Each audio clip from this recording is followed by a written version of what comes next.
I hope that the comments I'm about to make will not offend the questioner too much and some people around here. I think there is a fundamental misstatement of the issue in the question. We can no longer continue to make policy for ourselves, in our country, in our region, in our continent, on the basis of whatever support the Western world or France or the European Union can give us. It will not work. It has not worked, and it will not work. Our responsibility is to charter a path which is about how we can develop our nations ourselves. It is not right for a country like Ghana, 60 years after independence, to still have its health and education budgets being financed on the basis of the generosity and charity of European taxpayers. By now, we should be able to finance our basic needs ourselves. And if we are going to look at the next 60 years as a period of transition, a period whereby we can stand on our own feet, our perspective has not to be what the French taxpayer decides to do with whatever surpluses that they have in France. They're welcome. They're appreciated. Whatever interventions that the French taxpayer through their governments make to us are appreciated. We're not going to lick a gift horse in the mouth. But this continent, and with all that has happened, is still today the repository of at least 30% of the most important minerals of the world. It's a continent of vast, arable and fertile lands. It has the youngest population of any of the continents in the world. So it has the energy and the dynamism. We've seen it. These young men who are showing so much resilience and ingenuity in crossing the Sahara, finding ways to go across with rickety boats across the Mediterranean to really, those energies, we want to have those energies working inside our countries. And we're going to have those energies working in our countries if we begin to build systems that tell the young people of our country that their hopes, their opportunity are right here with us. Migration and the movement of people is being presented in a manner which suggests that somehow it's a new phenomenon. There's nothing new about it. It's as old as man, the movement of people. And it has always been linked to the same thing. The failure of where you are to provide you with an opportunity, so you move somewhere else. Those of you who are familiar with 19th century European history would know that the biggest wave of immigration in 19th century Europe, the latter part of it, came from Ireland and from Italy. Waves upon waves, generations of Italians and the Irish people left their countries to seek the American paradise, largely because Ireland was not working, Italy was not working. Today, you don't hear it. Italian young people are in Italy. Irish young people are in Ireland.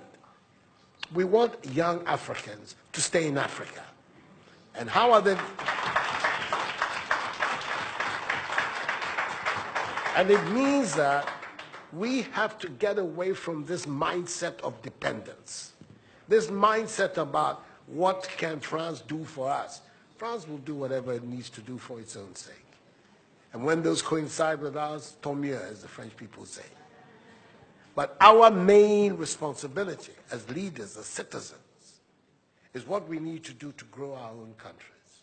What are the institutions that work, that would allow us to have good governance, to have accountable governance, to make sure that the monies that are placed at the disposal of leaders are used for the interests of the state and not for those of the leaders, to have systems that allow for accountability, that allow for diversity, that allow for people to be able to express themselves and contribute to fashioning the public will and the public interest. Our concern should be with what do we need to do in this 21st century to move Africa away from being cap in hand and begging for aid, for charity, for handouts. The African continent, when you look at its resources, should be giving monies to other places. We have huge wealth on this continent, in our own country of Ghana. And we need to have a mindset that says, we can do it. Others have done it. We can also do it. And once we have that mindset, we will see it as a liberating factor for ourselves. We keep talking about how it was that Koreans, Malaysians, Singaporeans, who got their independence at the same time as us. We're told of that at the time of Ghanaian independence, per capita Ghanaian income was higher than that of Korea. Today, Korea is part of the first world. So is Malaysia. So is Singapore. What happened? Why did they make that transition? And 60 years after independence, we are where we are. Those are the matters that should concern all of us as Africans, as Ghanaians. And not, when I say so, with the greatest of respect to the French president. I think that the cooperation of France is something that I am, as you know, a strong friend of France. I am Francophile. So I don't have any difficulty with that. But I'm talking about our own propulsion, what we need to do to get our countries to work so that we can create the conditions that would allow our young people to forego this hazardous effort to get to Europe. They're not going there because they want to.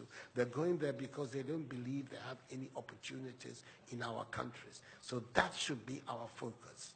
And I believe that with that if we change that mindset of dependence, that mindset which is contingent on aid and charity, we would see that in the decades ahead of us, the full flowering of the African peoples would take place. And that new African personality that was talked about at the time of our independence will become real and imminent in our times. That's what I'm saying. I hope that I'm not upsetting the questioner or even some of my friends who are here.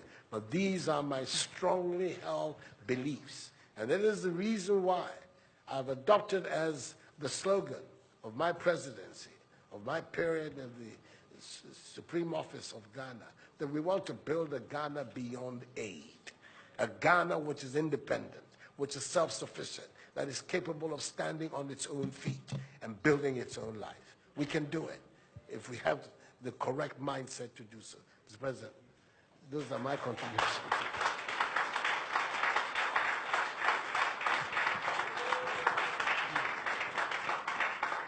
Si vous aviez besoin d'avoir la preuve qu'une nouvelle génération de leaders en Afrique croit dans une nouvelle histoire pour l'avenir et la jeunesse, vous venez de l'avoir. Pour ceux qui pensaient que ce n'était que les mots d'un président français parlant de l'Afrique. Il y a des leaders en Afrique qui veulent une nouvelle relation, qui veulent un avenir pour leur jeunesse dans leur pays, dans leur continent, qui le veulent parce que c'est ce qu'ils veulent écrire. Donc merci pour cela. So, no. We'll be here forever. We'll be here forever. He has a lot of ideas and a lot of very positive things to say. And as you can see, I have my own things to contribute as well. So, let's bring it to an end. We're going to, Mr. Macron left Abidjan after a hectic morning, has not had anything to eat. He at least has to have that side of Ghanaian hospitality. So we're going to be able to leave it for him to go and have some lunch. Thank you very much indeed. You signed a list.